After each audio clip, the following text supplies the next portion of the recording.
Чувствате ли се напрегнати, уморени и изтощени?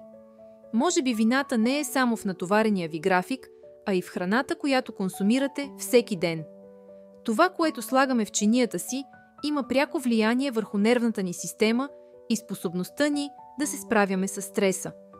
В днешното видео ще разкрием кои храни ви помагат да се чувствате по-спокойни и кои само засилват напрежението.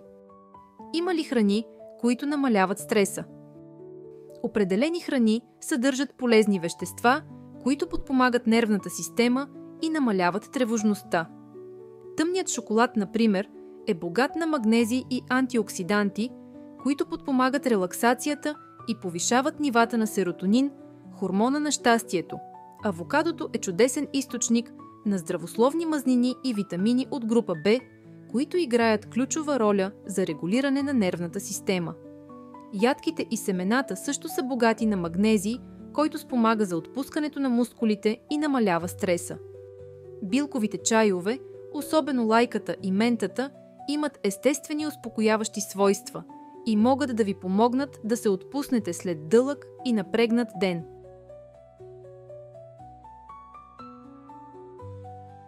Не всички храни действат успокояващо на организма. Някои от тях дори могат да засилят стреса и тревожността.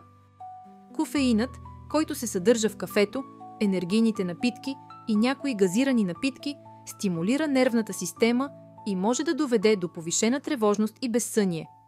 Захарта и преработените храни предизвикват резки скокове в нивата на кръвната захар, което може да доведе до нестабилност в настроението, раздразнителност и умора.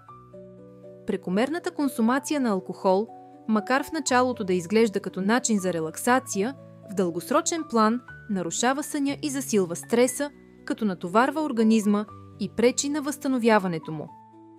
За да намалите стреса и да поддържате емоционалния си баланс, е важно да подбирате внимателно храната, която консумирате. Пълнозърнестите храни, като кафяв ориз, киноа и овесени ядки, спомагат за стабилизиране на нивата на кръвната захар и предотвратяват резките промени в енергията и настроението. Омега-3 мастните киселини, които се съдържат в рибата, особено в сьомгата и скумрията, са доказано полезни за мозъчната функция и за намаляване на тревожността. Зеленчуците и плодовете, особено тези с високо съдържание на витамин С и антиоксиданти, подпомагат борбата с свободните радикали и намаляват възпаленията в тялото, които често се свързват с повишен стрес. Вашето хранене има огромно влияние върху начина, по който се чувствате всеки ден. Малките промени в хранителните ви навици могат да доведат до значително подобрение в нивата на стрес и цялостното ви благосъстояние.